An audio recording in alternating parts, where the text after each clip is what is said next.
ये लहरीदार चूनर माथे पे डाल के बोला बन जाओ बोली घूंघट निकाल के।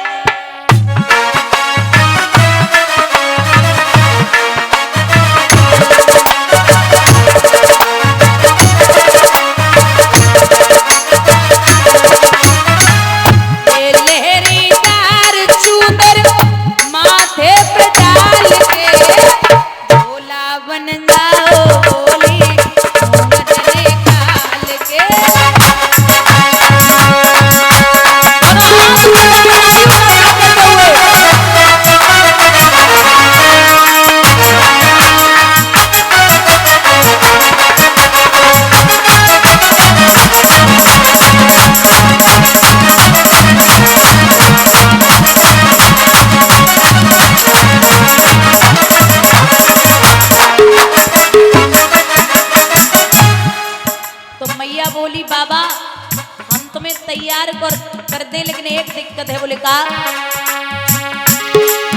ए सर पर धरोगे कहाँ धरोगे ये बिच्छू और माला, अरे चन्ना का उजियारा।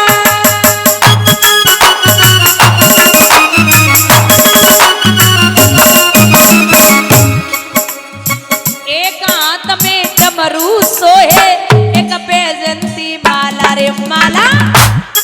तो बाबा बोले इनको रखूंगा गोरी झोले में डाल के भोला बन जाओ बोली घूंघट निकाल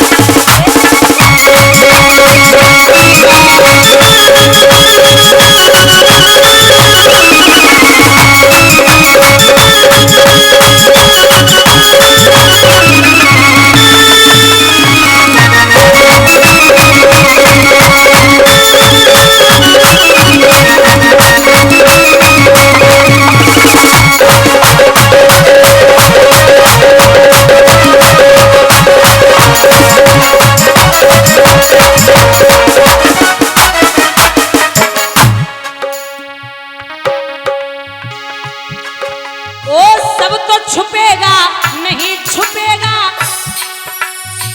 ये गंगा का पानी, ये गंगा का पानी।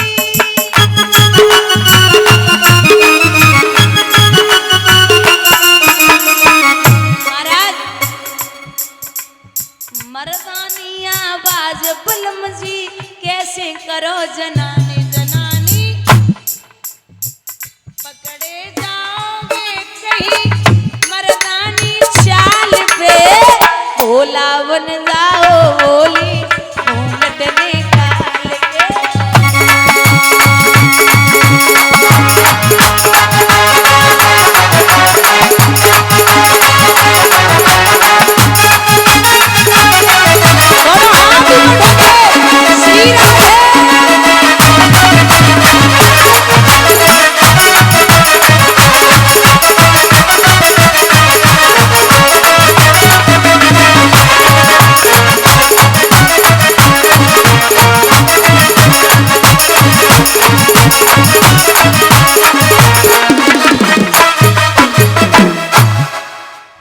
बोले बाबा कि हमें लेकिन चलो। वो ठीक है चलो। अब जैसे तैसे साड़ी पहनाई, आगे संभाल रही तो पीछे खुल रही, पीछे संभाल रही तो आगे खुल रही, चलते जा रहे। और आगे आगे बाबा, पीछे पीछे मैया। से मैया ने जवाब दो तुम हमें हमारे पति ना सहेली हो तो तुम पीछे चलो और हम आगे चल रहे। अब पीछे बाबा आगे मैया। महाराज के गेट पे पहुंचे सो ललिता वहां पे पैरा लगाई रही। अब पार्वती को तो टिकट बनोबो रे वे तो निकली गई। भोले बाबा लंबो घूंघट मारे खड़े। हाँ ललिता बोली वो मुंह दिखाओ या कुछ प्रूफ हो वो दिखाओ तब अंदर जाओ। बाबा सोचने लगे तो टिकटें कट रही हैं, अब कैसे प्रवेश करें। बोले पहले मुंह दिखाओ तब अंदर जाओ। अब भगवान कन्हैया को ध्यान कर रहे हो, कृष्ण की निगाह जब साड़ी बांधे बाबा भोलेनाथ पे पड़ी, उसी दिन भोले बाबा का नाम पड़ गया गोपेश्वर। बोलिए गोपेश्वर भगवान की। गोपेश्वर नाम पड़ा। अंदर बाबा प्रवेश करवे के ले जा रहे सो ललिता बोली रोके मती, वो पार्वती बोली रोके मती। ललिता बोले क्यों? बोले तो को पता ना है जे कौन है? बोले कौन है? बोले जे हमारी लला कार्तिक की बहू है। बोले शादी कब कर ली? बोले अभी जल्दी जल्दी में कर ली सो कब बुलाए ना पाओ। सो पैर से छुटिया तक भोले बाबा को देखो अब इतने लंबे छोड़े। सो ललिता बोली काय तुम्हें कहूँ बहू ही ना मिली सो जो खम्मा उठाए लाई इतनी लंबी छोड़ी। अरे हमसे क्या दे तू हमें ढूंढ देते। अब चलो कोई बात ना, तुमने विवाह में ना बुलाओ, अब बहू को मुंह दिखाई दो। पार्वती बोली अब फिर दिक्कत है। सो पार्वती बोली का बाबरी है गई ललिता, अरे तू हमारी भले बहन जैसी है लेकिन बहुओं के मुँह अब नई बहू है कहूँ बाजार हाट थोड़ी देखे जाते हैं। घर पे आप 150 रुपया दे 100-500 तब बहू को मुँह देखो। हाँ ललिता बोली बात तो ठीक है। सो भोले बाबा की तरफ जैसे ही अंदर कदम रखो मैया दांती पीस के बोली घर पे 1000 बार रोको कि तुम माने जाओ, तुम ना माने कराई दी बेइज्जती। सुनो अब अंदर तो जा रहे हो, एक काम करना उपद्रव नहीं करना। बोले कैसा उपद्रव? बोले वहां कृष्ण महाराज कर रहे होंगे, तुम्हें वहां नाचने की जरूरत नहीं है। सो भोले बाबा बोले ठीक है। अब जैसी दादा अंदर बाबा को प्रवेश भयो सो ऐसी हालत इतनी तेज बाबा की किलकारी छूटी मुस्कराए। अरे ओ काना तुम्हारी तो हालत बड़ी खराब है, तुम तो जहां मन कर रहा वहां बैठ जाते हो कृष्ण। सो भगवान मन ही मन में बोले अब जब तक घूंघट में हो ना तभी तक ठीक हो। अब सोच लेना अगर तुमने साड़ी उतार दी, अगर साड़ी उतर गई तो सोच लेना कि पार्वती तो ठिकाना नहीं लगन देंगी। अब बाबा को चैनो कहाँ पर नृत्य है रो। सो बाबा साड़ी इतने संभाल रहे होते संभाल रहे। मैं बोली हाँ साड़ी का संभाल रहे हो, साड़ी का संभाल रहे हो? बोली अब हम पे रुको ना जा रहे। सो मैया दांती पीसी के बोली सुनो करके चले आए 16 सिंगार, करके चले आए 16 सिंगार। ए बाबा नारी में बदली गए, ए भोला नारी में बदली गए।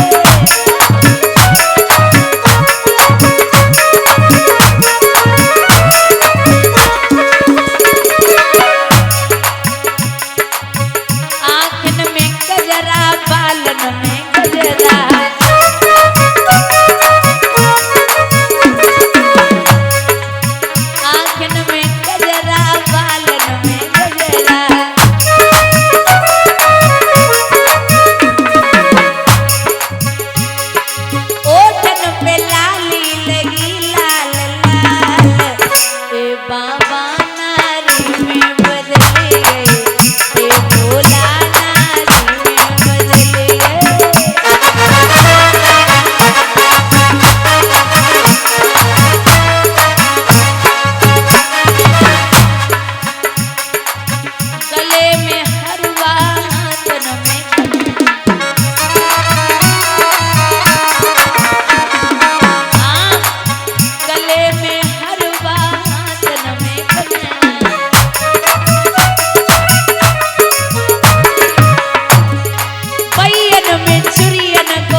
कमर पे करधन पाँव पे जनिया, कमर पे करधन पाँव पे जनिया। पाँव पे जनिया बाबा पाँव पे जनिया।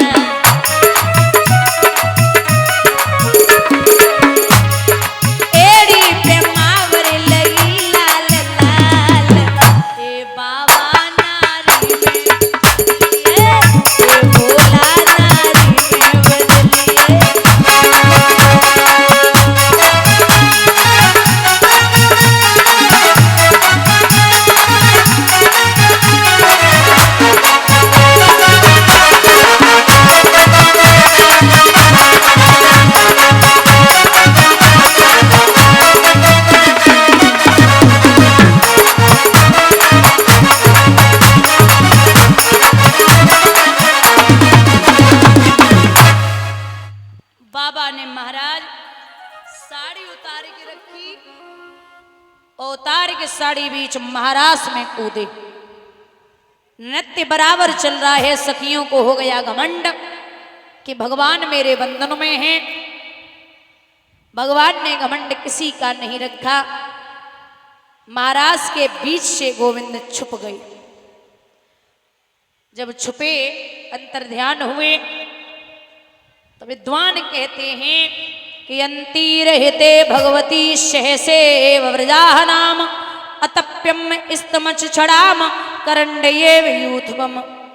भगवान ने स्वयं जैसे एक मणिधारी सर्प की मणि खो जाए और वो मणि की लालसा में पागल होने लगता है, उसी तरीके से सखियां भगवान के बिरह में पागल होने लगी।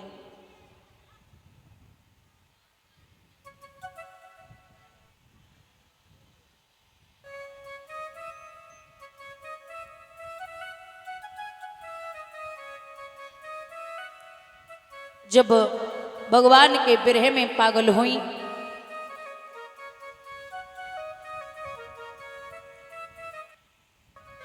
पूर्ण महाराज भगवान वापस आके करते हैं और महाराज करके गोपियों के साथ में वहां से प्रस्थान करते हैं। बोले रास बिहारी भगवान की जयकारा जरा तेज लगाएं। बोले रास बिहारी भगवान की। भैया श्री सुखदेव भगवान वर्णन करते हैं राजन परीक्षित।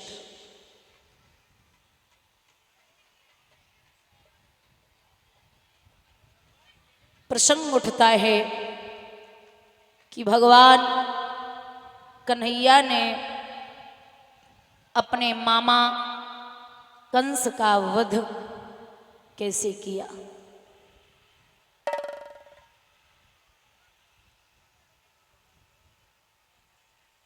एक समय की बात है, भोजराज कंस की कचहरी लगी। बाबा नारद का पदार्पण हुआ तो बाबा नारद ने जवाब दियो कि कुछ हुआ उन दोनों का। बोले नाय महाराज कुछ नाय भयो। तो बोले काम कर, क्या अनुष्ठान रचाए ले भोजराज और धनुष यज्ञ करवाए लीजिए। वृंदावन के जितने यादव सब न्योता दे बुलवाए लीजिए। जब आ जाएं दोनों बालक तो उनसे नेह लगाए लीजिए और धोखा करके ओ राजा उन दोनों को मरवाए।